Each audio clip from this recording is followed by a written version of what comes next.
వందనాలన్న. ఉదయకాల దినమున దేవుని సహవాసంలో కోరి వచ్చిన స్త్రీలైన దేవుని పిల్లలందరికీ శుభములు వందనాలు తెలియజేస్తున్నానండి.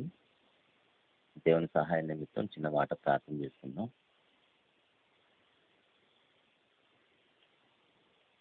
సకల ఆశీర్వాదాలకు కారణభూతుడు అయిన మా ప్రియ పరలోకపు తండ్రి, మహిమ గల మహారాజు నిన్న నేడు ఏకరీతిగా ఉంది మానవులు అయిన మాడల తండ్రి, మీరు చూస్తున్న కృపకే స్తుతులు స్తోత్రాలు తండ్రి.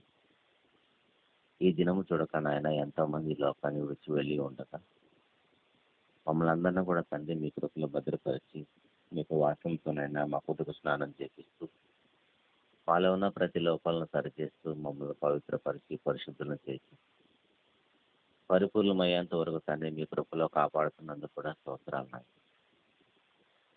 ఈ సమయంలో ఇప్పుడున్న యోగుడైన నేను మరొకసారి మా పరిశుద్ధ గ్రంథమైన మా బ్రతుకు వస్తున్న బైబిల్లో నుంచి కొన్ని విషయాలను ధ్యానించనే ఉండగా మాట్లాడుతున్న నాతోనే ఉంటున్న మీ పిల్లలందరితోనూ మీకు కృపను మీకు భద్రతను మాకు అనుగ్రహించమని, ఏ మాటలైతే వింటున్నామో ఆ మాటలోని శక్తిని ఆ మాటల్లోని ప్రభావాన్ని మేము అర్థం చేసుకొని దానికి తగ్గట్టుగా మా జీవితాలు మార్చుకుంటూ కృపను అనుగ్రహించడం ఆయన.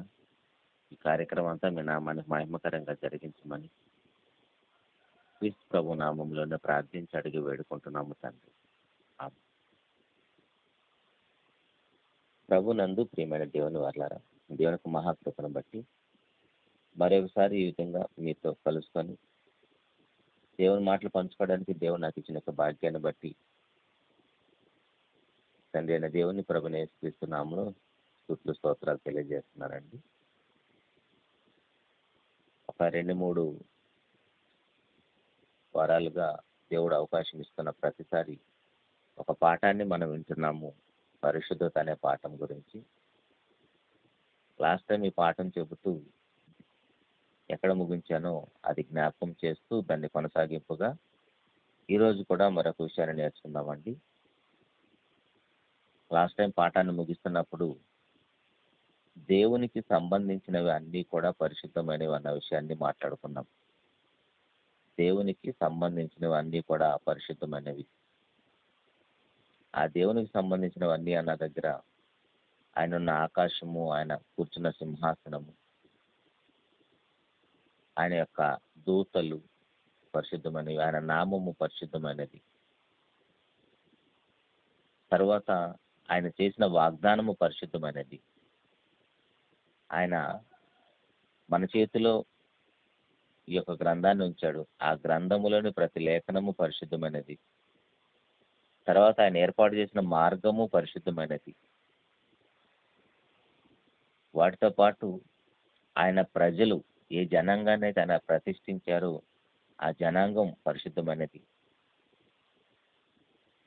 దేవుని ఆరాధించడానికి మనం కూడుకునే మందిరము అది పరిశుద్ధమైనది, ఆ మందిరంలోని ఉపకరణములు అన్నీ కూడా పరిశుద్ధమైనవి, తర్వాత యాజకులు రాజులను అభిషేకిస్తున్న తైలము పరిశుద్ధమైనది.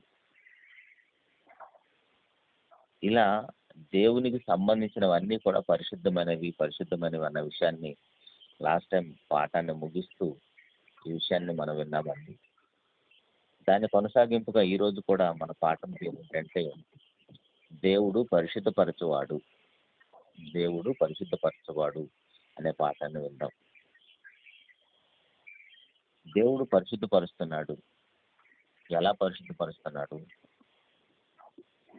తండ్రి, కుమార, పరిశుద్ధాత్మలు ముగ్గురు కూడా మనలను పవిత్రపరచడంలో, పరిశుద్ధపరచడంలో ఏకీభవిస్తున్నారన్న విషయాన్ని మనం అర్థం చేసుకోవాలి. ఇంతవరకు మనకు తెలిసిన సందేశం ఏంటంటే యేసుక్రీస్తు ప్రభువారు మనందరి నిమిత్తం, మన పాపాల నిమిత్తము ఆయన శిలువలో మరణించి ఆయన కాల్చిన రక్తంతో మనల్ని అందరినీ కూడా కొన్ని పవిత్రపరిచాడు. ఇది మనందరికీ తెలిసిన విషయమే. అయితే క్రీస్తు ప్రభు యొక్క రక్తము మనల్ని పవిత్రపరచాలంటే తండ్రి అయిన దేవుడు, పరిశుద్ధాత్ముడు కూడా దానిలో ఏకీభవించి ఉన్నారన్న విషయం మనకు అర్థం కావాలి. మనలను పవిత్రపరచడంలో ముగ్గురు కూడా ఏకీభవించి ఉన్నారు. కేవలం యేసుక్రీస్తు ప్రభు యొక్క పాత్ర ఒక్కటే సరిపోదు. ముగ్గురి పాత్ర కూడా దానిలో అవసరమే ఉన్నది. ఒక పాపిని రక్షించుటలో, ఒక పాపిని పవిత్రపరచడంలో ముగ్గురు ఏకీభవించి ఉన్నారు. అయితే దేవుడు మనల్ని ఎలా పవిత్రపరుస్తున్నాడు ఒక విషయం, యేసుక్రీస్తు ప్రభు వారు మనల్ని ఎలా పవిత్రపరుస్తున్నారు రెండో విషయం, పరిశుద్ధాత్ముడు కూడా మనల్ని పవిత్రపరుస్తున్నాడు, ఇది మూడో విషయం. ఈ మూడు విషయాలను మనం నేర్చుకునే ప్రయత్నం చేద్దాం ఈరోజు. తండ్రి, కుమార, పరిశుద్ధాత్మల ముగ్గురు కూడా మనల్ని పవిత్రపరుస్తున్నారు. ముందుగా దేవుడు మనల్ని ఎలా పవిత్రపరుస్తున్నాడో కొన్ని లేఖన ఆధారాలను గమనిస్తే, లేవికాండము 22వ అధ్యాయము 9వ వచనంలో, లేవికాండము 22వ అధ్యాయం 9వ వచనంలో, కాబట్టి నేను విధించిన విధిని అపవిత్రపరిచి దాని పాపభారము మోసుకొని దాని వలన చావకుండానట్లు ఈ విధిని ఆచరింపవలను. నేను వారిని పరిశుద్ధపరచు యెహోవాను. నేనే వారిని పవిత్రపరుస్తున్నాను. ఎందుకంటే వారు ఆ పాపంలోనే ఉండి చనిపోవటం నాకు ఇష్టం లేదు కాబట్టి వారిని నేనే పవిత్రపరుస్తున్నాను అంటున్నాడు. 16వ వచనం 33వ వచనం కూడా మనం చూస్తే అక్కడ కూడా వారిని పవిత్రపరచు యెహోవాను నేనే అని ఉంటుంది. 16వ వచనంలో నేను వాటిని పరిశుద్ధపరచు యెహోవాను అని చెప్పాను. 33వ వచనంలో కూడా అదే విషయం ఉంటుంది. నేను మిమ్మును పరిశుద్ధపరచు యెహోవాను, నేను మీకు దేవుడునై ఉండునట్లు ఐగుప్తు దేశముల నుండి మిమ్మును రప్పించిన యెహోవాను అని చెప్పాను. అదే దేవుని సంగమా, దేవుడు తన ప్రజలను వారు పాపములో ఉన్నప్పుడు అలా విడిచిపెట్టక, ఎలాగైనా మనం అందరం కూడా మన యొద్దకు వచ్చుటకు మన పట్ల ఎంత జాగ్రత్త వహిస్తున్నాడో మనం ఏదో బైబిల్ రాయబడిన విషయాన్ని ఎన్నో చెప్తా ఉంటారు, ఎన్నో చదువుతూ ఉంటామన్నది పక్కన పెట్టి మనల్ని పవిత్రపరచడం కోసము దేవుడు ఎంత జాగ్రత్త తీసుకుంటున్నాడో. ఇప్పుడు ఆయన మాట్లాడుతున్నప్పుడు కోడి తన పిల్లల్ని ఎలా రెక్కల కింద కాపాడుకుంటుందో, పెద్ద రెక్కల మీద ఎక్కించుకొని ఎలా మోసుకొని వచ్చాను, ఇలా మాట్లాడుతున్నల్లా అట్లా దేవుడు ఎంత జాగ్రత్త వహిస్తున్నాడు అనే విషయం మనకు అర్థం కావాలి. మనం అపవిత్రతలో ఉన్నప్పుడే, ఒకవేళ మనల్ని వదిలేసి ఉంటే ఆ పాపంలోనే మనం చనిపోతే ఖచ్చితంగా నరకపాత్రలం అవుతాం. అలాంటి పరిస్థితుల్లో కూడా దేవుడు మనల్ని విడిచిపెట్టక మనల్నైనా, పూర్వం ముందు ఉన్న దేవుని ప్రజలనైనా, ఏ తరంలో ఉన్నా రాబోయే తరంలో ఉన్న వారినైనా సరే ఎవరిని కూడా దేవుడు అలా విడిచిపెట్టలేదు, విడిచిపెట్టడు కూడా. ఎందుకంటే ఆయనకి మనమంటే అంత ఇష్టం. ఆ పాపంలో ఉన్నప్పుడు మనల్ని విడిచిపెట్టుంటే ఈ పాటికి లోకం మన పేర్లు కూడా మర్చిపోయి ఉండేది. కానీ అలాంటి పరిస్థితి లేదు. సో వింటున్న వాక్య భాగాలను మనము ఏదో బైబిల్లో రాయబడిందన్న ఆ విషయాన్ని పెద్దగా పట్టించుకోనట్టుగా కనబడుతూ ఉంటాం. ఇది మన బ్రతుకు పుస్తకం.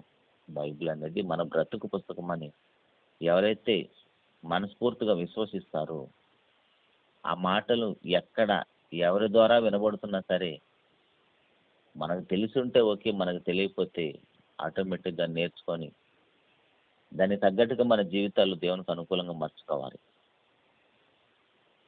ఒకవేళ మన పాపంలోనే చనిపోతామని దేవుడు ఇన్ని జాగ్రత్తలు తీసుకుంటున్నాడు. అయితే దేవుడు ఎలా పవిత్రపరుస్తున్నాడంటే, ప్రారంభం నుంచి కూడా పాపం చేసిన ప్రతిసారి దేవునికి బలి అర్పించే కార్యక్రమాన్ని ఏర్పాటు చేశారు మనకు తెలుసు. ఇదే లేవికాండంలోనే 16వ అధ్యాయం 19వ వచనంలో, లేవికాండము 16వ అధ్యాయం 19వ వచనంలో 7 మార్లు తన వ్రేలితో ఆ రక్తములో కొంచెము దాని మీద ప్రోక్షించి దాన్ని పవిత్రపరిచి ఇశ్రాయేళ్ల అపవిత్రతను పోగొట్టి దాన్ని పరిశుద్ధపరచవలను. ఇక్కడ దేవునికి అర్పిస్తున్న బలులు, అది కోడెల రక్తం కానీ, మేకల రక్తం కానీ, పశువుల రక్తం ఏదైనా కావచ్చు, దాని ద్వారా దేవుడు వాళ్ళని పవిత్రపరుస్తూ ఉన్నాడు. ఈ కార్యక్రమాన్ని కూడా దేవుడు ఏర్పాటు చేసింది కూడా, మీరు పాపం చేసినప్పుడు మీ కళ్ళ ముందు మీకోసము ఏ పాపం చేయని ఒక జీవి చనిపోతుంది. మీకోసము ఆ జీవి అలా విలవిలా కొట్టుకుంటూ రక్తాన్ని చిందించటం వలన అది మీ కనుల ద్వారా మీరు చూసినప్పుడు ఆ పాపాన్ని, ఆ అపవిత్రతను మరలా మీరు చేయకుండా ఉంటారన్న ఉద్దేశంతోనే దేవుడు ఆ బలి కార్యక్రమాన్ని ఏర్పాటు చేశారు. అయితే పరిస్థితి రాను రాను ఎలా దారుణంగా మారిపోయిందంటే, ప్రజలు ఎలా అలవాటు పడిపోయారంటే, మనుషులు ఈజీగా ప్రతిదానికి అలవాటు పడిపోతారు. అలాగనే పాపం చేయటానికి కూడా అలవాటు పడిపోయి పాపం చేయటం బలివ్వటం, పాపం చేయటం బలివ్వటం. ఎందుకంటే బలివ్వటానికి ప్రతిసారి కూడా మనం వేల రూపాయలు, లక్షల రూపాయలు ఖర్చు పెట్టి బలి ఇచ్చే పరిస్థితి ఉంటే, అప్పుడు పాపం విషయంలో కొంచెమైనా మనకు భయం అనేది వచ్చేదేమో. వారికి అప్పుడు పశువుల మందలు విస్తారంగా ఉండేవి కాబట్టి పాపం చేయటము మందలో నుంచి ఒక పిల్లను, గొర్రె పిల్లను లేదా ఒక ఆవును ఏదో దాన్ని తీసుకొని వచ్చేసి కోడని వచ్చేసి వధించేసేవారు. ఎందుకంటే దానికోసం వారు పెద్దగా కష్టపడాల్సిన అవసరం లేకుండా పోయింది. వారికి విస్తారమైన మందలు ఉండేవి. పాపం చేసిన ప్రతిసారి యాజకుడి దగ్గరికి ఒక పశువుని తీసుకెళ్ళి వధించేవారు. అసలు దేవుడు ఆ కార్యక్రమాన్ని ఏర్పాటు చేసిందే, నువ్వు పాపం చేసినప్పుడు నీకోసం ఒక అమాయక జీవి విలవిల నీకోసం రక్తాన్ని చిందిస్తుంది కాబట్టి ఆ కార్యక్రమాన్ని, ఆ దృశ్యాన్ని చూసినప్పుడైనా నువ్వు పాపం మానుకుంటావన్న ఉద్దేశంతో ఏర్పాటు చేశాడు. కానీ ప్రజలు పాపం చేయటం, బలివ్వటం అలవాటుగా అయిపోయింది. అసలు ఆ కార్యక్రమాన్ని పెట్టింది క్రీస్తు ప్రభు యొక్క బలి వారి హృదయంలో నాటబడటం కోసం. యేసుక్రీస్తు ప్రభు యొక్క బలి ఎంత గొప్పదో ప్రజలకు అలవాటు చేయటం కోసము మనుషులకు దేవుడు ఆ కార్యక్రమాన్ని ఏర్పాటు చేశాడు. ఈ విషయం మనకి హెబ్రీయులకు రాసిన పత్రిక 10వ అధ్యాయంలో గమనిస్తే, హెబ్రీయులకు రాసిన పత్రిక 10వ అధ్యాయము 1వ వచనములోను,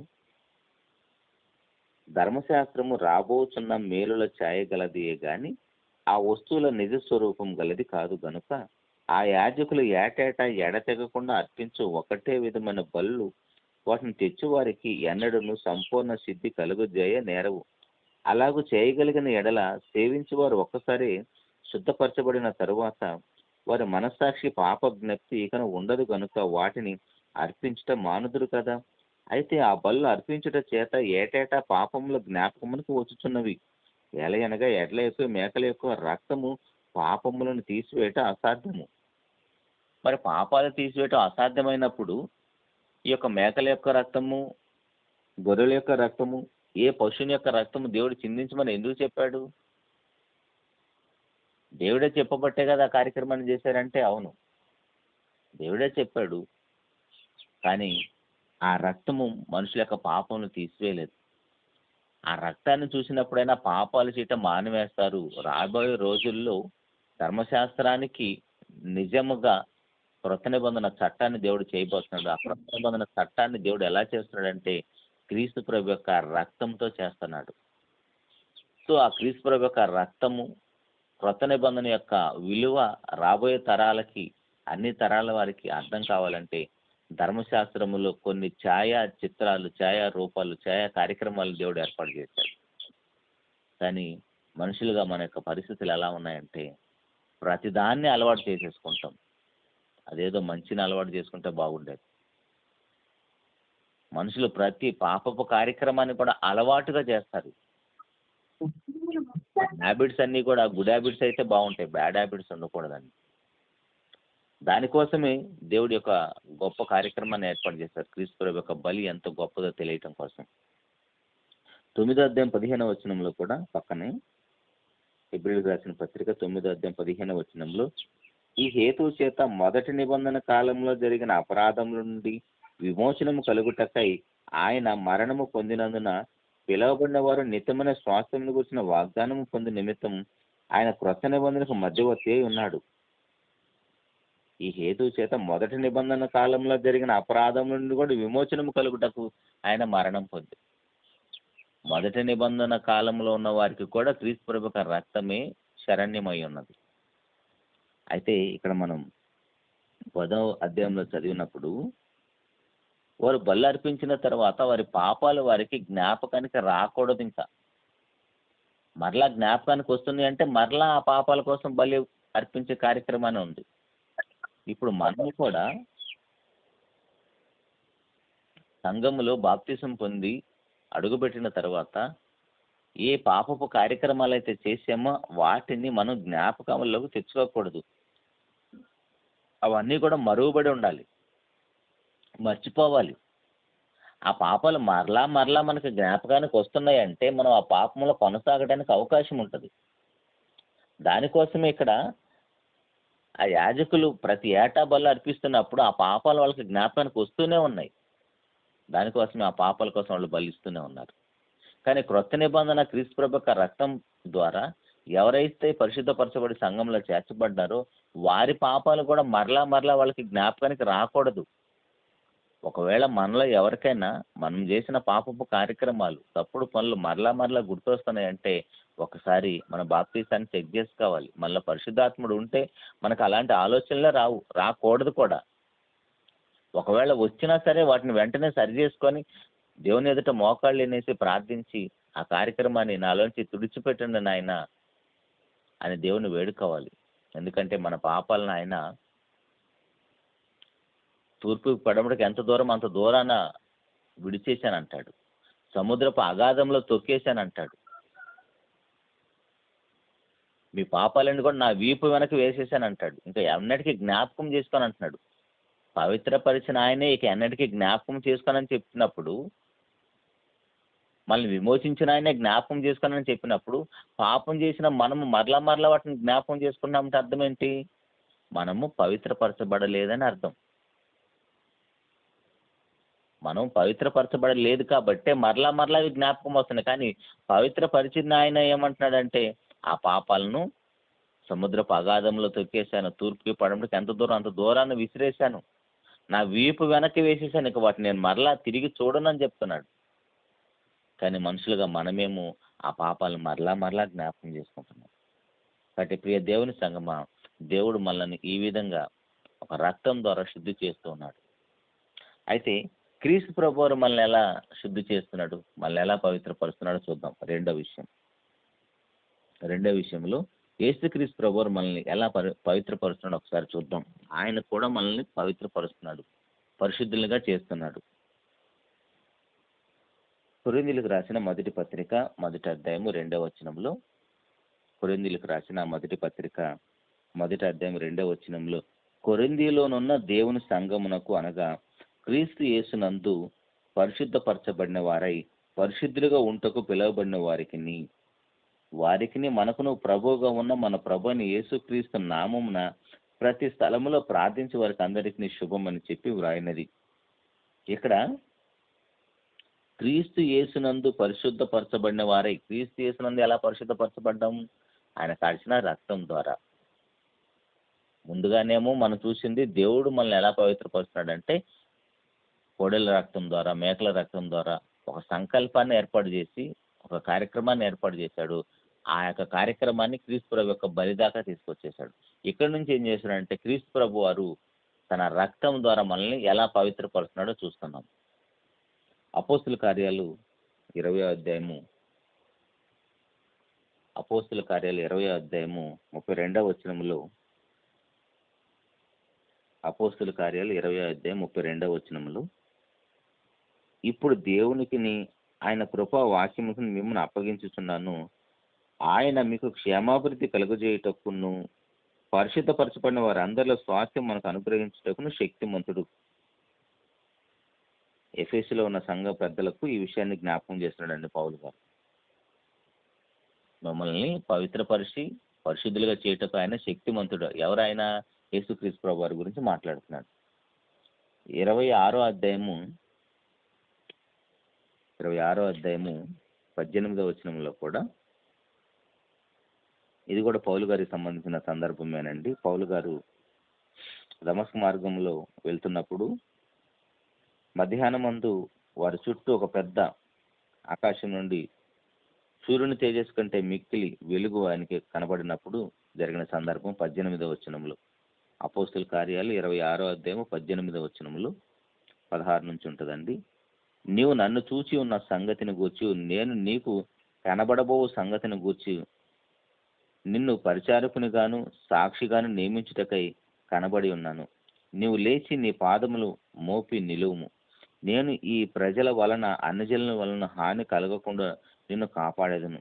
వారు చీకటిలో నుండి వెలుగులోనికి, సాతాను అధికారం నుండి దేవుని వైపుకు తిరిగి నా యందలి విశ్వాసం చేత పాపక్షమాపణ పరిశుద్ధపరచబడిన వారందరిలో స్వాస్థ్యమును పొందినట్లు వారి కనులు తెరుచుటకే నేను నిన్ను వారి యొద్దకు పంపేదనని చెప్పాను. ఇక్కడ మన పరిస్థితి ఎలా ఉందో గమనిస్తున్నారండి.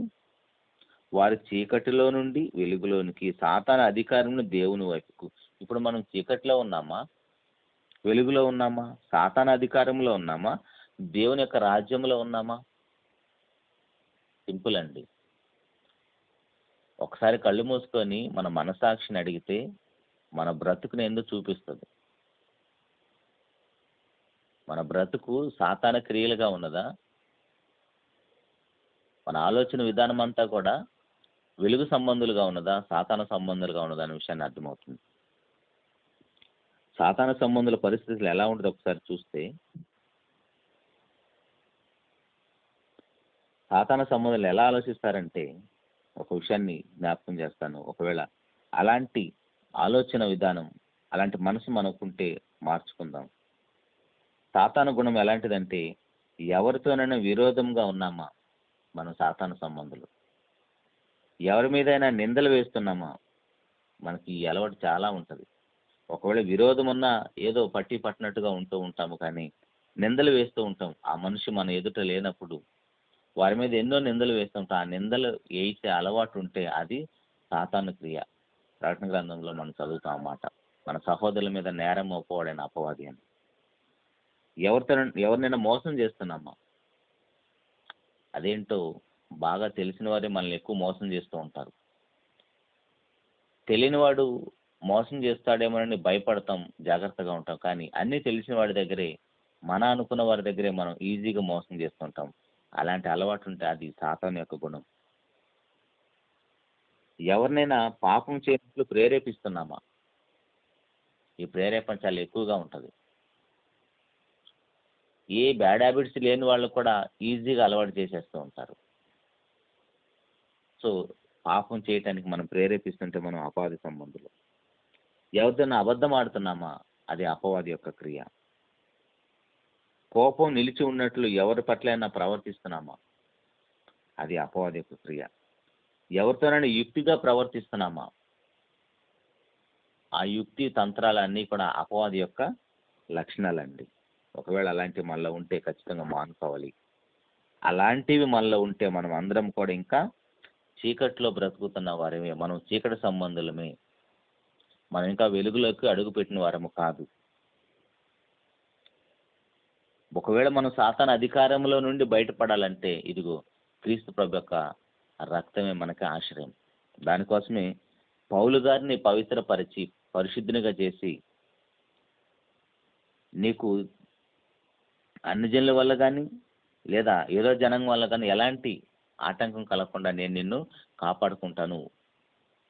నేను పొందిన శ్రమల్లో ఇంకా ఏమైనా కొదువై ఉంటే అవన్నీ కూడా నువ్వు అనుభవించాలి నా స్థానంలో నిలబడి అని డైరెక్ట్గా యేసు ప్రభు వారే ఆయనతో మాట్లాడి ఆయన్ని పవిత్రపరిచి పరిశుద్ధుని చేసి ఆయన లోకంలోకి పంపిస్తున్నాడు. ఈ సందర్భం మనకు తెలిసిన సందర్భం. సో యేసుక్రీస్తు ప్రభు వారు కూడా మనల్ని పవిత్రపరుస్తున్నాడు ఈ విధంగా.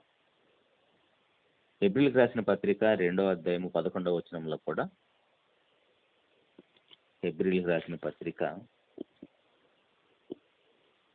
2వ అధ్యాయము 11వ వచనంలో, పరిశుద్ధపరచబడే వారికి అందరికీ ఒకటే మూలం. ఇక్కడ పరిశుద్ధపరిచేది ఎవరు? యేసుక్రీస్తు ప్రభువారు. పరిశుద్ధపరచబడే వారు ఎవరు? మనము. అంటే సంఘస్థులుగా, దేవుని పిల్లలుగా ఎవరైతే నేను పాపిని తండ్రి అని గుర్తిస్తారో, నేను పాపిని నాయన అని దేవుని ఎదుట మోకాళ్ళు వేస్తారో వారు. అంటే ఇక్కడ యేసుక్రీస్తు ప్రభు వారు పరిశుద్ధపరచేవాడు, పరిశుద్ధపరచబడేవారు మనం. ఆయన మనలను తన సహోదరులను చెప్పుటకు ఆయన సిగ్గుపడటం లేదంటండి. కానీ మన బ్రతుకులు ఎలా ఉంటాయంటే అప్పుడప్పుడు మనల్ని కన్న తల్లిదండ్రులే నా కడుపున చెడబుట్టేవారు అన్నట్టుగా బ్రతుకుతాం. అట్లాంటిది పరిశుద్ధుడు, సృష్టికర్త అయిన దేవుడైన ప్రభువైన యేసుక్రీస్తు వారు మనల్ని ఈయన నా సహోదరుడు, ఈమె నా సిస్టరు, ఈమె నా సహోదరుని అని చెప్పే స్థాయిలో మన బ్రతుకులు ఉన్నాయండి. ఆయన నిలబడిన స్థానంలో పక్కన మన మీద చేయేసే అంత చనువు మనకుందా? లోకంలో కొంతమంది మనల్ని అసహించుకుంటూ ఉంటారు, ఎందుకంటే మన స్థాయి వారికి ఈక్వల్గా లేదు కాబట్టి. అట్లాంటి పరిశుద్ధత స్థాయిలో యేసుక్రీస్తు ప్రభువారు మన మీద చేయి వేసి ఇతడు నా సహోదరుడు, నా తమ్ముడు, ఈమె నా చెల్లి అని చెప్పే ఆ పరిశుద్ధత మనలో ఉందండి. అదే చెప్తున్నాడు ఆయన. ఆయనైతే మనల్ని పిలుచుటకు సిద్ధంగా ఉన్నాడు. ఆయన రక్తంతో మనల్ని కడుగుతున్నాడు. ఈ హేతు చేత వారిని సహోదరులను పిలుచుటకు ఆయన సిగ్గుపడటం లేదంట. ఆయనే సిగ్గుపడినప్పుడు మన బ్రతుకులు ఎలా ఉన్నాయో ఒకసారి చెక్ చేసుకోవాలండి.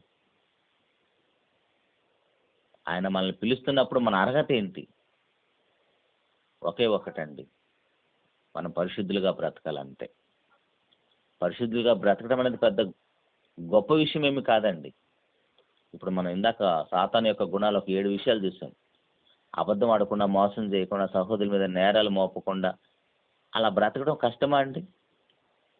ఇప్పటివరకు అవన్నీ చేసి అలవాటు పడిపోయి వాటిని మానుకోవటం కష్టమైపోయింది, కానీ అవి లేకుండా బ్రతుకుతున్న వారు కూడా లోకంలో చాలామంది ఉన్నారు. మీరు గమనిస్తే క్రైస్తవేతరులు, దేవునికి దూరంగా ఉన్నవారు, అన్ని జనాంగంలో చాలామంది ఇలాంటి లక్షణాలు కలిగి బ్రతుకుతున్నారు. అప్పుడప్పుడు మనం కొంతమందిని గమనిస్తే నిజంగా వీళ్ళు క్రైస్తవులైతే ఎంత బాగుంటుంది, చనిపోయిన తర్వాత ఖచ్చితంగా దేవుడున్న లోకానికి వెళతారు అన్నట్టుగా కొంతమంది మనకు కనబడతారు సమాజంలో. కానీ వారితో సంఘములో ఉన్న మనల్ని కంపేర్ చేసుకొని చూస్తే మన బ్రతుకులు చాలా దారుణంగా ఉంటాయి. కారణం ఏంటంటే మనం పాపాలు చేయడానికి అలవాటు పడిపోయాం. పాత నిబంధన కాలంలో ప్రజలు ఎలాగైతే పాపం చేయటం బలివ్వటం అలవాటు చేసుకున్నారో, ఇప్పుడు క్రీస్తు ప్రభు యొక్క సంఘంలో చేర్చబడిన తరువాత కూడా పాపము చేయటం, క్రీస్తు ప్రభు యొక్క బలలో చేయి వేయటం. చాలామంది పాపం చేసినందుకు ప్రభు యొక్క శరీరాన్ని, రక్తాన్ని తీసుకోవటం అలవాటైపోయింది. అది పాపాలు చేసిన దానికి పరిష్కారం కోసం చేయబడిన కార్యక్రమం కాదండి. నువ్వు దేవుని పని చేయటానికి యేసుక్రీస్తు ప్రభు నీ కోసం ఎంతగా శ్రమపడి నీ కోసం బలి అయిపోయాడు, అది జ్ఞాపకం చేసుకోవటం కోసం ఆ కార్యక్రమం.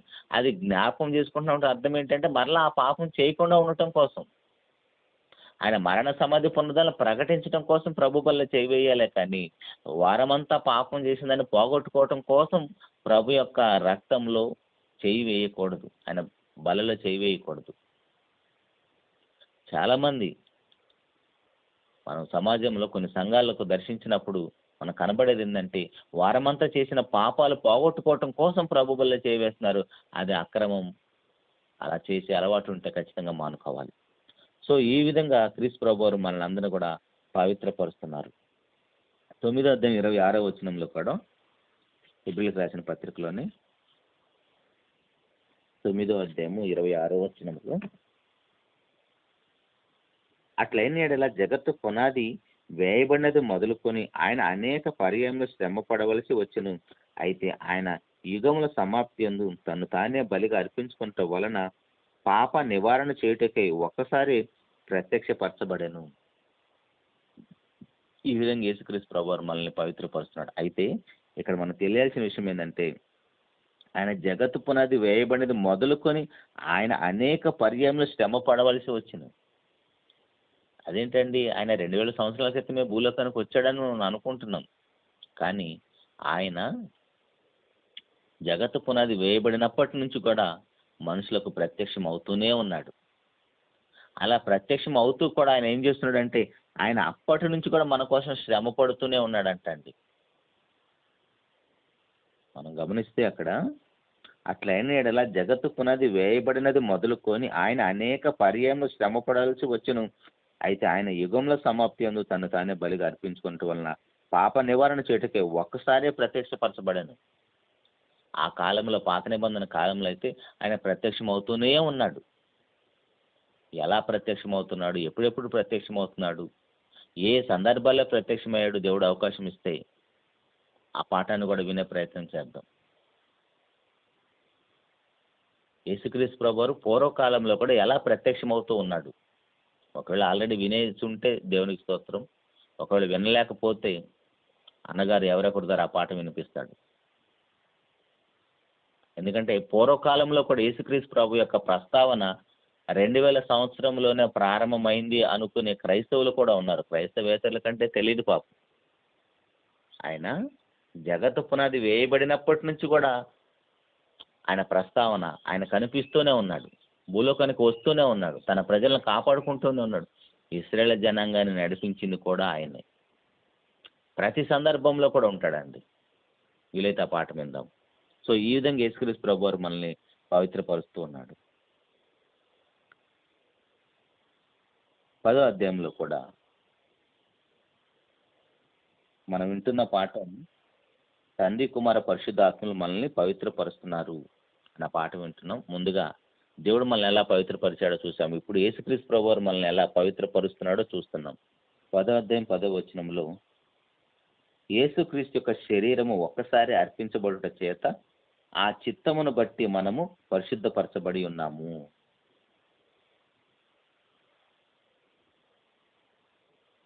29వ వచనంలో కూడా ఇట్లుండగా దేవుని కుమారుని పాదములతో త్రొక్కి తాను పరిశుద్ధపరచబట్టకై సాధనమైన నిబంధన రక్తమును అపవిత్రమైనదిగా ఎంచి కృపకు మూలముగా ఆత్మను తిరస్కరించిన వాడు ఎంత ఎక్కువైన దండనకు పాత్రుడిగా ఎంచబడని మీకు తోచును. గమనిస్తున్నారండి, మనల్ని పవిత్రపరుస్తున్న నిబంధన రక్తాన్ని మనము మన కాళ్ళతో త్రొక్కేస్తున్నామంటండి. సోషల్ మీడియా బాగా పెరిగిపోయిన తర్వాత ఈజీగా మనకి యేసుక్రీస్తు ప్రభు యొక్క త్యాగానికి సంబంధించిన పాటలు, సినిమాలు మనకు విరివిగా దొరుకుతున్నాయి. ఆ పాటలు చూస్తున్నప్పుడు, ఆ సినిమాలు చూస్తున్నప్పుడు అయ్యో దేవుణ్ణి, యేసుప్రభు వారిని ఎంతగా శ్రమ పెట్టారా, ఎంతగా కొట్టారా, ఎంతగా అవమానించారని ఆ కాలంలో ఉన్న వారిని చూసి మనము వారి మీద చాలా కోప్పడతాం. అయితే యేసుక్రీస్తు ప్రభువారు వారిని అందరినీ కూడా క్షమించి, నాయనా వీళ్ళు ఏం చేస్తున్నారు, వీరికి తెలియదు కనుక వీరిని క్షమించమని చెప్పాడు. అయితే ఇప్పుడు మన పరిస్థితి ఎలా ఉందంటే, వారు తెలియక చేశారు, మనమైతే తెలిసే చేస్తున్నాం. మనకైతే క్షమాపణ ఉండదేమో, వారికైతే క్షమించమని డైరెక్ట్గా ఆయన బ్రతుకున్నప్పుడే, శిలువ మీద ఉన్నప్పుడే చెప్పేశాడు, నాయనా వీరు తెలియక చేస్తున్నారు, వీరిని క్షమించమని. మరి మన పరిస్థితి ఏంటిది? మరలా చదువుతాం 29వ వచనంలో, ఇట్లుండగా దేవుని కుమారుని పాదములతో త్రొక్కి. యేసుప్రభు వారు మన పాదాలతో తొక్కుతున్నామా? ఎలా తొక్కుతున్నాం? ఎప్పుడు తొక్కుతున్నాం? తాను పరిశుద్ధపరచుటకే సాధనమైన నిబంధన రక్తంను అపవిత్రమైనదిగా ఎంచి కృపకు మూలముగా ఆత్మను తిరస్కరించిన వాడు ఎంత ఎక్కువైన దండనకు పాత్రుడగునని నేను మీకు తోచును. పాదములతో ఎలా తొక్కుతున్నాం? సింపుల్గా అర్థం కావాలంటే, పరిశుద్ధమైన మార్గంలో నడవకుండా, బ్రతకకుండా పాపపు మార్గంలో బ్రతకటమే ప్రభువారిని మన కాళ్ళతో త్రొక్కటం. నువ్వు మార్గంలో నడుస్తున్నప్పుడు పాపం చేయటానికి వెళ్తున్నావా? ఒక పాపను రక్షించడానికి వెళ్తున్నావా? నువ్వు పాపం చేయడానికి వెళుతున్నావా? నిన్ను నువ్వు పవిత్రంగా ఉంచుకోవడానికి ప్రయాణం చేస్తున్నావా? ఆ లాజిక్, ఆ సింపుల్ స్టెప్ మనకు అర్థమైతే చాలండి. మన ప్రభువును కాళ్ళతో తొక్కుతున్నామా లేదన్న విషయం మనకు అర్థమవుతుంది. 13వ అధ్యాయం 12వ వచనం కూడా, హెబ్రీయులకు రాసిన పత్రికలోనే 13వ అధ్యాయం 12వ వచనంలో కూడా, కావున యేసు కూడా తన స్వరక్తము చేత ప్రజలను పరిశుద్ధపరచుటకై గవని వెలుపుట శ్రమ పొందెను. యేసుక్రీస్తు ప్రభువారు ఆయన పొందిన శ్రమల వలన, ఆయన కాచిన రక్తం వలన మనల్ని పవిత్రపరిచారు. మీకు ప్రారంభంలో ఒక విషయాన్ని జ్ఞాపకం చేశాను. మనల్ని పాపముల నుంచి విమోచించడానికి, మనల్ని పవిత్రపరచడానికి తండ్రి కుమార పరిశుద్ధాత్మలు ఎంత శ్రమ పడుతున్నారో, మనల్ని ఎంతగా ఓర్చుకుంటున్నారు, మన పాపాలను ఎంతగా భరిస్తున్నారో ఆ విషయం మనకు అర్థమైనప్పుడు ఖచ్చితంగా పాపం నుంచి మనం విమోచించబడతామండి. అలా కాకుండా మనం కూడా పాపాలు చేయడానికి అలవాటు పడిపోయి ఉంటే, పాత నిబంధన కాలంలో ప్రజల వలె పాపం చేయటం బలివ్వటం, ఇప్పుడు మనం కూడా పాపం చేయటం, ప్రభు బల్ల చేయవేయటం, ఇలా అలవాటుగా మారిపోయి అజ్ఞానంగా అమాయకంగా బ్రతికితే చనిపోయిన తర్వాత ఖచ్చితంగా ధనవంతుడు ఉన్న స్థలంలో కళ్ళు తెరిచే పరిస్థితి ఉంటుంది. సో అలాంటి పరిస్థితులకు మనం వెళ్ళకూడదని మనందరినీ కూడా విమోచిస్తూ తన రక్తంతో ఆయన మనల్ని పవిత్రపరిచి పరిశుద్ధులుగా చేసి సంఘంలో మనకి అడుగు పెట్టడానికి అవకాశాన్ని కల్పిస్తున్నాడు. మీకు లాస్ట్ టైం ఒకసారి ఈ వాక్యం చెప్పినప్పుడు జ్ఞాపకం చేసినట్టు గుర్తు. సంఘంలో అడుగు పెడుతున్నామంటేనే అది మహాభాగ్యం అని ఎంచుకోవాలి. ఆ సంఘములో మనం అడుగు పెట్టడానికి ఆహ్వాన పత్రిక క్రీస్తు ప్రభు యొక్క రక్తం అండి. మనకి కొన్ని పెళ్ళిళ్ళకి లేదా ఏదైనా ఇల్లు ఫంక్షన్ ఓపెనింగ్లకి కొంతమంది కార్డు కొట్టి పిలుస్తారు. ఆహ్వాన పత్రికను చూసినప్పుడే ఆ ఫంక్షన్ ఎంత గొప్పదో ఎంత విలువైందో అర్థమవుతుంది. ఎందుకంటే వారి స్థాయికి తగ్గట్టుగా, వారి స్టేటస్కి తగ్గట్టుగా ఆ యొక్క ఇన్విటేషన్ కార్డు ఉంటుంది. ఆ మధ్యకాలంలో హైదరాబాద్లో ఒక ఫంక్షన్కి నేను అటెండ్ అయ్యానండి. ఇన్విటేషన్ కార్డు యొక్క వెల 50,000 అండి. ఇన్విటేషన్ కార్డు యొక్క వెల 50,000. అంత బాగా మన భాషలో చెప్పాలంటే బలిసినోళ్ళని చెప్పాలి. ఇన్విటేషన్ కార్డే 50,000 అయినప్పుడు ఆ ఫంక్షన్కి ఎంత గొప్పగా ఉండదో ఆలోచించండి. ఇది సమాజంలో మనం చూసే స్టేటస్. అట్లాంటిది ఇప్పుడు సంఘములో నిన్ను అడుగు పెట్టడానికి నీకు దేవుడిచ్చిన ఆహ్వానం ఎలాంటిదంటే, వెలకట్టలేని క్రీస్తు ప్రభు యొక్క రక్తంతో చేసిన నిబంధన అది. ఆయన కార్చిన రక్తంతో నిన్ను సంఘంలో అడుగు పెట్టడానికి ఆహ్వానం పలికాడు. ఏదో మనం కట్టుకున్న చర్చే కదా, మనం కూడా డబ్బులు ఇచ్చాం కదా, మనం కూడా పని చేసాం కదా అని ధైర్యంగా వెళ్ళేసి పాపం చేసి సంఘంలో అడుగు పెడతామండి. సంఘంలో అడుగు పెట్టడానికి నీకు ధైర్యం ఉండాలి. అసలు ఆ ధైర్యం ఎప్పుడు వస్తుందంటే, ఆ భయం ఎప్పుడు వస్తుందంటే, ఆ వణుకు ఎప్పుడు వస్తుందంటే నువ్వు పాపమని గుర్తించినప్పుడు. లోకసువార్త 18వ అధ్యాయంలో ఇద్దరు దేవుని సన్నిధికి వెళ్ళి ప్రార్థన చేస్తారు, పరిసయ్యుడు సుంకరి. పరిసయ్యుడు చాలా గొప్పలు పోతున్నాడు, కానీ సుంకరి మాత్రం తన పాపినని గుర్తించి ఆకాశం వైపు కన్నులెత్తడానికి కూడా ధైర్యం చాలేదంటండి. మనమేమో భయం లేకుండా సంఘంలోనే అడుగు పెట్టేస్తాం, ధైర్యంగా వెళ్తాం సంఘానికి. కానీ ఒక పాపికి ఆ భయం, ఆ వణుకు ఎలా ఉందో చూడండి. ఆకాశం వైపు కళ్ళెత్తడానికి భయపడుతున్నాడంట. ఒకసారి గమనించండి, ఎప్పుడైనా ఆకాశం వైపు కళ్ళెత్తడానికి భయపడ్డాం మనం? ఎందుకంటే మహాకాశాలకు పైన అతి పరిశుద్ధుడైన మన కన్నతండ్రి అయిన దేవుడు ఉన్నాడనే భయం ఆయనకు ఉంది. ఆయనకు అర్థమైంది సుంకరికి.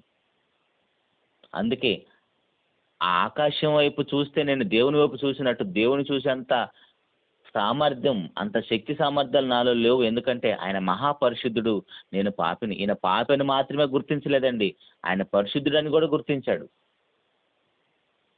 ఆల్రెడీ ఎదుట ఉన్న వాళ్ళు కూడా పాపి అని తెలిసినప్పుడు మనం ధైర్యంగా చూసేస్తాం, నువ్వు నేను ఒకటేరా అన్నట్టుగా. కానీ మనము పాపమని గుర్తించడం మాత్రమే కాదు, ఆయన మహాపరిశుద్ధుడని కూడా గుర్తించాడు. కాబట్టి ఆకాశంపై కన్నులెత్తడానికి ఆయనకు ధైర్యం చాలేదండి. కాబట్టి ప్రియ దేవుని సంగమా, ఈ విధంగా ఎవరైతే వారి గురించి వారు తెలుసుకుంటారో ఖచ్చితంగా క్రీస్తు ప్రభు యొక్క రక్తం వాళ్ళని పవిత్రులుగా చేసి తన సంఘంలో చేర్చుకుంది. దేవుడు యేసుక్రీస్తు ప్రభు వారు మనల్ని ఎలా పవిత్రపరుస్తున్నారో కొన్ని విషయాలను చూసామండి. తర్వాత పరిశుద్ధాత్ముడు కూడా మనల్ని పవిత్రపరుస్తున్నాడు. పరిశుద్ధాత్ముడు కూడా మనల్ని పవిత్రపరుస్తున్నాడు. 3 విషయాలు చూసుకుందాం అనుకున్నాం. దేవుడు ఎలా పరిశుద్ధపరుస్తున్నాడో చూసాము. తర్వాత యేసుక్రీస్తు ప్రభు వారు మనల్ని ఎలా పవిత్రపరుస్తున్నాడో చూస్తున్నాం. తర్వాత ఇప్పుడు చివరిగా పరిశుద్ధాత్ముడు కూడా మనల్ని పవిత్రపరుస్తున్నాడు. ఉన్న కొద్దిపాటి సమయంలో చూసే ప్రయత్నం చేద్దామండి. రోమిలికి రాసిన పత్రిక 15వ అధ్యాయము 16వ వచనంలో, రోమీయులకు రాసిన పత్రిక 15వ అధ్యాయము 16వ వచనంలో 15 నుంచి ఉంటుందండి. అయినను అన్యజనులు అను అర్పణ పరిశుద్ధాత్మ వలన పరిశుద్ధపరచబడి ప్రీతికరమగునట్లు నేను సువార్త విషయమై యాజక ధర్మం జరిగించుచు దేవుని చేత నాకు అనుగ్రహింపబడిన కృపను బట్టి అన్యజనుల నిమిత్తము యేసుక్రీస్తు పరిచారకుడనైతిని. ఇది హేతువు చేసుకొని మీకు జ్ఞాపకం చేయవలనని ఉండి ఎక్కువ ధైర్యం కలిగి సంక్షేపముగా మీకు వ్రాయుచున్నాను.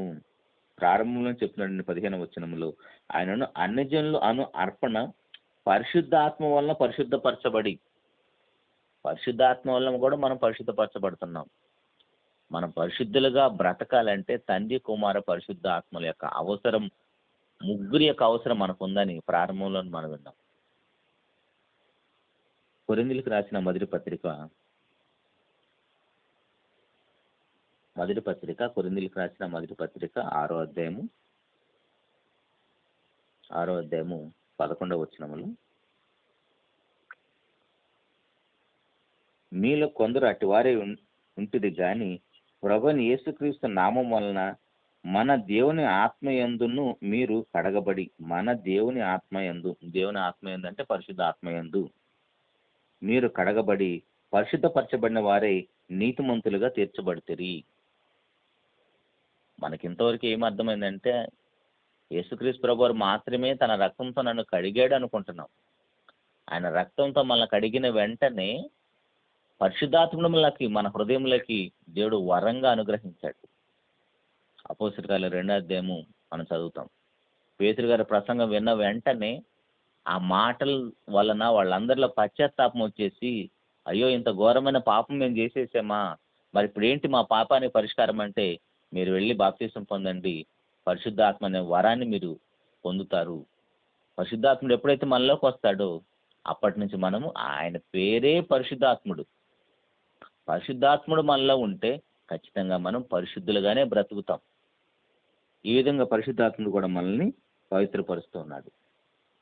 దశలోనికి రాసిన 2వ పత్రిక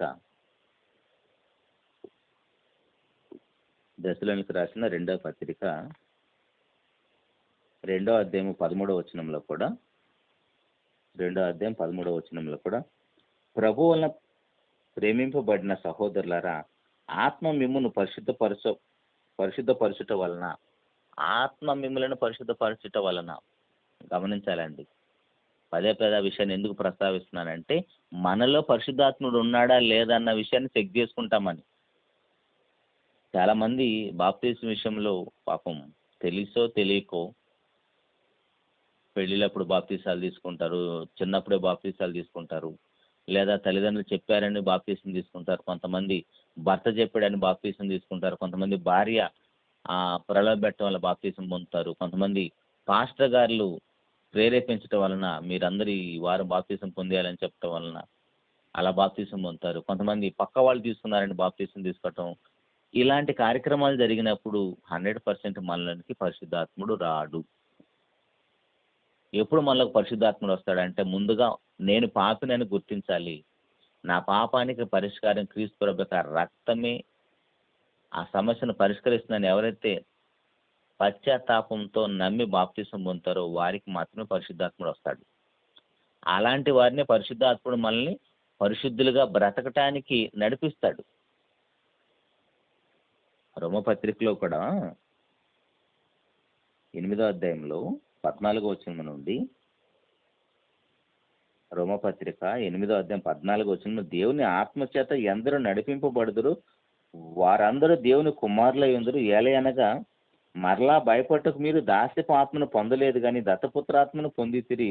ఆత్మ కలిగిన వారమే మనము అబ్బా తండ్రి అని మొరపెట్టుచు మనం దేవుని పిల్లలమని ఆత్మ తానే మన ఆత్మతో కూడా సాక్ష్యం ఇస్తున్నాడు. ఈ పరిస్థితి అంతా ఎప్పుడు వస్తుంది, ఎవరికి వస్తుంది అంటే మనలో పరిశుద్ధాత్మ ఉన్నప్పుడే జరుగుతుంది. మనం అందరం కూడా దేవుని పిల్లలమేమి కాదండి. అఫ్ కోర్స్ దేవుని పిల్లలు అంటే వారసులం కాదు. గట్టిగా మాట్లాడాలంటే మనకి ఇంకా అర్థం కావాలంటే మనము దేవుని పిల్లలమే భూమి మీదకి వచ్చిన అందరూ దేవుని పిల్లలే. కాకపోతే దేవుని పిల్లలు అందరూ కూడా వారసులు కాదు. క్రైస్తవులు అంటే పరలోకానికి వారసులం. 1 పేతురు పత్రిక 2:9 మనం చదువుతాం. మనమే దేవుని సొత్తు, దేవుని ఆస్తే మనము. దేవుని ఆస్తే మనమైనప్పుడు మనం వారసులం. మనం వారసులం అవ్వాలంటే మనలో పరిశుద్ధాత్ముడు ఉండాలి. పరిశుద్ధాత్ముడు ఉండాలంటే మనం పాపమని గుర్తించాలి. మనం పాపమని గుర్తించినప్పుడే ఆ రక్తము, క్రీస్తు ప్రభు యొక్క రక్తం మనల్ని పరిశుద్ధులుగా కడుగుతుంది. పేతురు గారు రాసిన మొదటి పత్రికలో కూడా 1వ అధ్యాయం 1వ వచనంలో,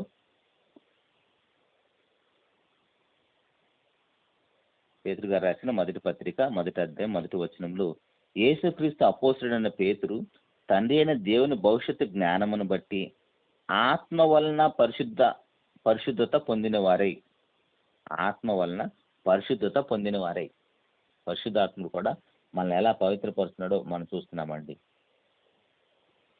యేసుక్రీస్తు వలన, ఆయన రక్తం వలన ఈ యొక్క కార్యక్రమాలన్నీ కూడా జరుగుతున్నాయి. క్రీస్తు ప్రభు యొక్క రక్తం మనల్ని పరిశుద్ధులుగా చేయాలంటే తండ్రి కుమార పరిశుద్ధాత్మల అవసరం ఖచ్చితంగా ఉంది. ఈ యొక్క తండ్రి కుమార పరిశుద్ధాత్మలు ఏకీభవించటం వల్లనే, ఒకరినొకరు వ్యతిరేకించకపోవటం వలన, ముగ్గురు ఏకీభవించటం వలన ఈ కార్యక్రమం మనకు జరుగుతుంది. ముగ్గురు ఏకీభవిస్తున్నారా లేదా అన్న విషయాన్ని కూడా కొన్ని రిఫరెన్స్లు చూద్దామండి. తండ్రి కుమార పరిశుద్ధాత్మలు ముగ్గురు ఏకీభవిస్తున్నారా లేదా మన పరిశుద్ధతలు అన్న విషయాన్ని చూస్తే, హెబ్రీయులకు రాసిన పత్రిక ఇందాక చూసిన సందర్భంలోనే ఉంటుంది. 9వ అధ్యాయము 14వ వచనంలో, 9వ అధ్యాయము హెబ్రీయులకు రాసిన పత్రిక 14వ వచనంలో, నిత్యుడగు ఆత్మ ద్వారా తను తాను దేవునికి నిర్దోషిగాని అర్పించుకున్న క్రీస్తు యొక్క రక్తము నిర్జీవ క్రియలను విడిచి జీవము గల దేవుని సేవించుటకు మీ మనసాక్షిని ఎంతో ఎక్కువగా శుద్ధి చేయును. ఇక్కడ ముగ్గురు కనిపిస్తారు. ప్రస్తావన, వారి యొక్క ముగ్గురు ప్రస్తావన ఉంటుంది.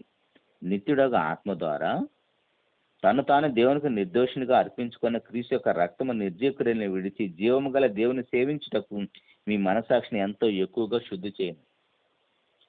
మనమేమో మన ఏడుపులన్నీ ఎప్పుడు ఎలా ఉంటాయంటే, అయ్యో నేను ఒంటరివాడిని, నన్ను ఎవరు పట్టించుకోవటం లేదు, అసలు నన్ను ఎవరు గుర్తించటం లేదని ఎప్పుడు మన ఏడుపులు.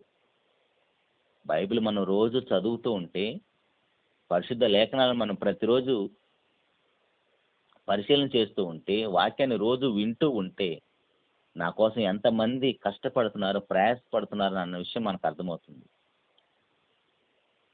మీరు దేవదూతల పాఠం వినుంటే, ఆ దేవదూతలు కూడా మన కోసం ఎంత కష్టపడుతున్నారో మనకు అర్థమవుతుంది. తండ్రి అయిన దేవుడు మన గురించి ఆలోచిస్తున్నాడు. యేసుక్రీస్తు ప్రభువారు మన గురించి ఆలోచిస్తున్నాడు. పరిశుద్ధాత్ముడు మన గురించి ఆలోచిస్తున్నాడు. దేవదూతలు మన గురించి ఆలోచిస్తున్నాయి. దెయ్యం కూడా మన గురించి ఆలోచిస్తుంది. మనం ఏ సంఘంలో ఉన్నామో ఆ సేవకుడు కూడా మన గురించి ఆలోచిస్తున్నాడు ప్రతి నిత్యం. ఇంతమంది మన గురించి ఆలోచిస్తున్నప్పుడు నన్ను ఎవరూ పట్టించుకోవటం లేదు, నన్ను ఎవరు గుర్తించట్లేదని మన ఏడుపులేంటి? చాలామంది అండి, నేను ఒంటరివాడిని అన్న ఫీలింగ్. మన కోసం ఇంత మహా విశ్వమే పనిచేస్తుంది, నీ కోసమే పనిచేస్తుంది. ఈరోజు ఉదయాన్నే నీ కోసం అంత పెద్ద సూర్యుడు వచ్చాడంటే ఏదో లోకానికి వెలిగివ్వటం కోసం మాత్రమే కాదు, నీ జీవితంలో కూడా వెలుగు నింపటం కోసమే వచ్చాడు ఆ సూర్యుడైనా. అలా ఎవరైతే గుర్తిస్తారో దేవుని మనసు అర్థమవుతుంది. మనం ఎంత గొప్పవారమో సమాజంలో, లోకంలో మనం ఎలా బ్రతకాలో కూడా మనకు అర్థమవుతుందండి. సో మనం పరిశుద్ధపరచబట్టకు తండ్రి కుమార పరిశుద్ధాత్ములు ఎలా ఏకీభవిస్తున్నారో చూస్తున్నాం. అపోస్తుల కార్యంలో కూడా 2వ అధ్యాయము, అపోస్తుల కార్యాలు 2వ అధ్యాయము 32వ వచనంలో,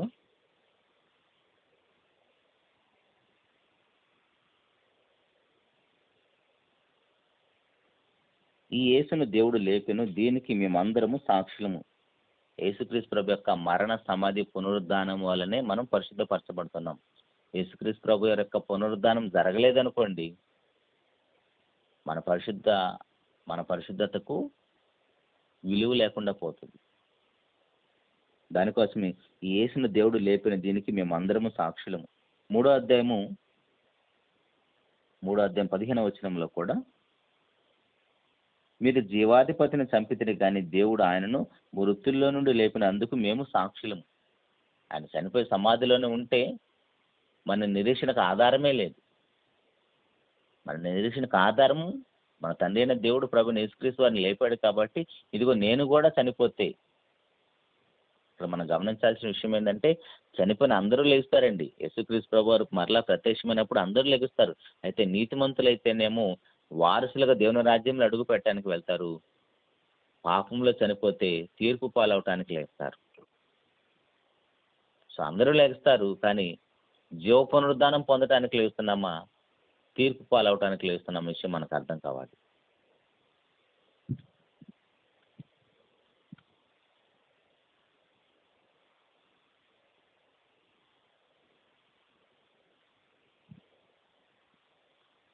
తర్వాత యోహాను సువార్త 2వ అధ్యాయము 19వ వచనంలో కూడా, యోహాను సువార్త 2వ అధ్యాయము 19వ వచనంలో కూడా, యేసు ఈ దేవాలను పడగొట్టుడి 3 దినములలో దాన్ని లేపుదనని వారితో చెప్పాను. యూదులు ఈ దేవాలయం 46 సంవత్సరములు కట్టిరే, నీవు 3 దినములో దీన్ని లేపుదు అనేది. అయితే ఆయన తన శరీరమైన దేవాలయం గురించి ఈ మాట చెప్పాను. ఆయన మృతుల్లో నుండి లేచిన తరువాత ఆయన ఈ మాట చెప్పినని ఆయన శిష్యులు జ్ఞాపకం చేసుకొని లేఖనమును యేసు చెప్పిన మాటను నమ్మిరి. అంతవరకు పాపం శిష్యులు కూడా యేసుప్రభు ఏం మాట్లాడుతున్నారో అర్థం కాలేదంట. ఎప్పుడైతే ప్రభువారు తిరిగి లేచారో అప్పుడు ఆయన చెప్పిన మాటలు యేసుప్రభు వారి మీద నమ్మకం కలిగిందంట. కొర్నేలి సందర్భంలో కూడా పేతురు గారు మాట్లాడతారు, ఇందుని బట్టి దేవుడు పక్షపాతి కాడని నాకు అర్థమవుతుంది అంటాడు అపోస్తల కార్యాల 10వ అధ్యాయంలో. ఎందుకంటే పరిశుద్ధాత్ముడు ఏదో జనాంగానికి మాత్రమే అనుగ్రహించాడు అని అప్పటి వరకు అనుకున్నారు. కానీ అన్ని జనుల మీద కూడా పరిశుద్ధాత్ముడు వచ్చిన తర్వాత ఇదిగో ఇందుని బట్టి దేవుడు పక్షపాతి కాడని పేతురు గారు అంటాడు అక్కడ. అంటే వారు రుజువులతో నమ్మారు. పాత నిబంధన కాలంలోని అపోస్తులు కానీ వారందరూ రుజువులతో నమ్మారు. ఇప్పుడు మనకి వాళ్ళకంటే ఎక్కువ రుజువుల ఆధారాలు ఉన్నాయి, కానీ మనకు మాత్రం అలాంటి విశ్వాసం కలగటం లేదు దేవుని మీద. కాబట్టి ప్రియ దేవుని సంగమా, పరిశుద్ధాత్ముడు మనల్ని ఎలా పవిత్రపరుస్తున్నాడో చూస్తున్నాం. మనం పవిత్రంగా బ్రతకటానికి తండ్రి కుమార పరిశుద్ధాత్ములు ఏకీభవించారు కాబట్టి మనం పరిశుద్ధపరచబడుతున్నాం. కానీ ఈ మాట పదే పదే మనం వినటానికి కొంచెం ఇబ్బందిగా ఉన్నా కూడా అసలు మనం పరిశుద్ధులమా కాదన్న విషయం మనకు అర్థం కావాలి. ఎందుకు ఈ పాఠాన్ని నేను కొనసాగిస్తూ వస్తున్నానంటే, పరిశుద్ధత లేకుండా మనం ప్రభువుని చూసే పరిస్థితి మనకు లేదండి. పరిశుద్ధత లేకపోతే మనం దేవుని సన్నిధిలో అడుగు పెట్టలేం. మన కళ్ళ ముందు ఎంతోమంది ఈ లోకం నుంచి వెళ్ళిపోతున్నారు. నిన్నటి దినాన కూడా మా ఫ్రెండ్ వాళ్ళ డాడీ చనిపోయారు. ఆయన చూడటానికి హైదరాబాద్ నుంచి వచ్చాను నేను. కానీ అక్కడికి వచ్చిన వారు అందరూ కూడా ఆ చనిపోయిన వ్యక్తిని, అతని గురించి ఆలోచిస్తున్నారు. కానీ ఏదో ఒక రోజు నేను చనిపోతాను, ఈ చనిపోయిన ఆయన ఎక్కడికి వెళ్ళాడు, నేను ఎక్కడికి వెళతాను, ఆ నిర్ణయం కలిగి బ్రతకలేనప్పుడు మన జీవితాలు చాలా దారుణంగా మారిపోతాయండి. అవతల వాళ్ళని చూసి పోటీపడి బ్రతుకుతాం, అవతల వాళ్ళని చూసి పోటీపడి సంపాదిస్తాం, పోటీపడి చదువుతాం, పోటీగా అన్నీ చేస్తున్నాం మనము వాళ్ళని చూసి. ఇప్పుడు శవాల దగ్గరికి వెళ్ళినప్పుడు కూడా మనకు రావాల్సిన ఆలోచన ఏంటంటే, ఏదో ఒక రోజు ఇలాంటి పరిస్థితి, ఇలా నలుగురు మోసే పరిస్థితి నాకు కూడా వస్తుంది కదా, ఇప్పుడు నేను ఎక్కడికి వెళ్తాను? ఆలోచన అనేది లేకపోతే ఖచ్చితంగా ప్రమాదంలో ఉన్నట్టేనండి. ఎందుకంటే మనం బ్రతికున్నాం, అవకాశం ఉంది, శరీరంలో ఉన్నాం, ఒక మంచి నిర్ణయం కలిగి బ్రతకాలి. దానికోసమేనండి దేవుడు ఎంతమంది సేవకుల ద్వారా ఈ యొక్క ఆన్లైన్ కార్యక్రమంలో ఒక సేవకుని ఏర్పాటు చేసుకొని ఆయన ద్వారా తన ప్రజలకి పరిస్థితులు అనుకూలంగా ఉన్నా లేకపోయినా, హెల్త్ బాగున్నా లేకపోయినా తన వాక్యాన్ని వినిపింపజేస్తూనే ఉన్నాడు. అనునిత్యం రోజుకి 3 పూట్ల అన్నం తిన్నట్టుగా రోజుకు 3 పూట్ల వాక్యం మన దాకా వస్తుందండి, మన ఇంటికి వస్తుంది, మనం ఎక్కడుంటే అక్కడికి వస్తుంది.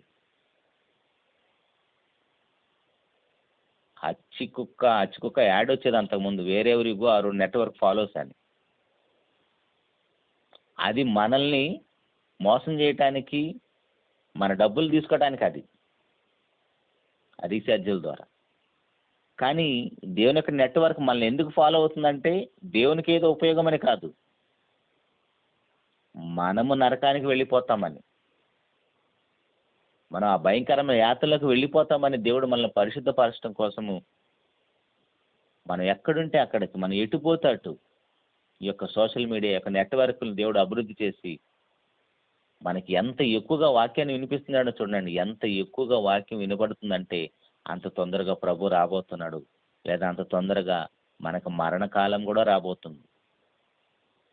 అంత స్పీడ్గా జరిగిపోతున్నాయండి. మనం గమనిస్తున్నాం కదా, కాలాలు ఎంత స్పీడ్గా జరిగిపోతున్నాయి, వారాలు ఎంత స్పీడ్గా వచ్చేస్తున్నాయి, దినం ఎంత తొందరగా గడిచిపోతుంది. 24 గంటలు అప్పుడే అయిపోయినాయి అనిపిస్తుంది ఒక్కోసారి. మరి ఈఎంఐలు కట్టే వాళ్ళ పరిస్థితి అయితే, అమ్మో అప్పుడే నెల వచ్చేసిందా, అమ్మో అప్పుడే నెల వచ్చింది, అమ్మో అప్పుడే నెల వచ్చింది అంటే అర్థం ఏంటి? ఇంత తొందరగా నెల అయిపోయింది, సంవత్సరాలు అయిపోయాయి. ఒకసారి మన వయసుని ఎవరికి వాళ్ళు ఆలోచించేయండి. అరే నిన్న మొన్నే కదా కాలేజీకి వెళ్ళాను, 20 సంవత్సరాలు అనుకున్నాను, అప్పుడే భార్య పిల్లలు, భర్త పిల్లలు, ఉద్యోగ వ్యాపారాలు, ఇటు చూస్తే 40, 50, 60, 70 సంవత్సరాలు వచ్చేసినాయి. నేను దేవుని కోసం ఏం చేశాను, దేవుడు ఎంతకాలం ఎందుకు నన్ను బ్రతికించాడని ఆలోచన వస్తుందండి మనకి? దేవుని కోసం ఏం చేయకుండా, పరిశుద్ధత లేకుండా పరలోకానికి వెళ్ళలేమండి. దేవుని చిత్తమైతే మరలా ఈ యొక్క దేవుడు పరిశుద్ధాత్మ ద్వారా మనల్ని ఎలా పవిత్రపరుస్తున్నాడో అవకాశాన్ని నేర్చుకునే ప్రయత్నం చేద్దామండి. ఈ పాఠం ఇంతటితో ముగించుకుందాం. అవకాశం ఉన్నప్పుడే మంచి నిర్ణయం కలిగి పరిశుద్ధుల జాబితాలో ఉన్నామా, నన్ను పరిశుద్ధపరచడానికి తండ్రి కుమార పరిశుద్ధాత్మలు ఏకీభవించి మరీ పనిచేస్తున్నప్పుడు నేను నా కోసం జాగ్రత్త వహించలేకపోతే ఆ పరిచయలాగా నేను కూడా ఎత్తివేయబడతాను. సుంకరి ఎలాగైతే పాపినని గుర్తించి పరిశుద్ధపరచబడ్డాడో అలా నేను కూడా పరిశుద్ధపరచబడాలని, మంచి నిర్ణయం కలిగి బ్రతకాలని మనస్ఫూర్తిగా కోరుకుంటూ ఈ మాటలు ముగిస్తున్నామండి. ప్రార్థన చేసుకుందాం.